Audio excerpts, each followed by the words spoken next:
और चलिए निकाय चुनाव से जुड़ी अहम खबर आपको बता दें, जहां नामांकन वापसी के बाद अब तस्वीर साफ हो चुकी है। 3 निकायों के अध्यक्षों का निर्विरोध चुनाव हुआ है। 44 सभासद भी निर्विरोध निर्वाचित किए गए। नामांकन वापसी से बीजेपी की जीत हुई, अध्यक्ष पद पर नहीं होगा चुनाव। तो ये बड़ी खबर आपको बता दें निकाय चुनाव से जुड़ी हुई, जहां नामांकन वापसी के बाद अब तस्वीर लगभग साफ हो चुकी है। 3 निकायों के अध्यक्षों का जो निर्विरोध है वो चुनाव यहां पर किया गया। 44 सभासद भी निर्विरोध निर्वाचित किए गए हैं। चूंकि नामांकन वापसी का आखिरी दिन था और बीते दिन कई लोगों ने अपना अपना नामांकन वापस ले लिया और इसी में बीजेपी का पलड़ा यहां पर भारी होता हुआ नजर आ रहा है। तो निकाय चुनाव से जुड़ी बड़ी खबर, नामांकन वापसी के बाद तस्वीर साफ हो चुकी है।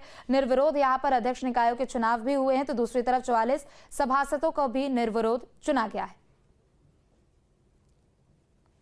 तो निकाय चुनाव से जुड़ी ये बड़ी खबर आपको बता दें, जहां निकाय चुनाव को लेकर तैयारी पूरी है।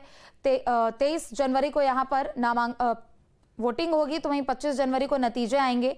लेकिन कई ऐसे निकाय हैं जहां पर दरअसल निर्विरोध चुनाव हो चुका है। कल चूंकि नामांकन वापसी का अंतिम दिन था और ऐसे में नामांकन वापसी के दिन कई लोगों ने अपना अपना नामांकन पत्र जो है वो वापस ले लिया और ऐसे में 3 यहाँ पर अध्यक्ष जो है निकायों के वो निर्विरोध चुन लिए गए हैं और 44 सभासद जो हैं वो भी यहाँ पर निर्विरोध चुन लिए गए हैं।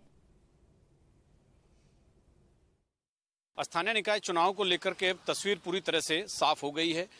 किस निकाय में कितने प्रत्याशी मौजूद हैं और कितने निर्विरोध चुन लिए जाने की स्थिति में पहुंच गए, ये भी क्लियर हो गया है। एक नगरपालिका जो टिहरी जनपद की है, देवप्रयाग, एक धार्मिक स्थल है, वहां भारतीय जनता पार्टी के अध्यक्ष पद के प्रत्याशी के सामने जितने भी लोगों ने दावेदारी की थी, नामांकन किए थे, उन्होंने वापस ले लिया है। तो इसलिए नगरपालिका देवप्रयाग में भाजपा का अध्यक्ष निर्विरोध निर्वाचित होना तय हो गया है। अब केवल औपचारिकता शेष है। इसी तरह से उधम सिंह नगर की 2 नगर पंचायत, नगर नानक मत्ता और दिनेशपुर, वहां भी भाजपा के अध्यक्ष निर्विरोध निर्वाचित हो गए हैं।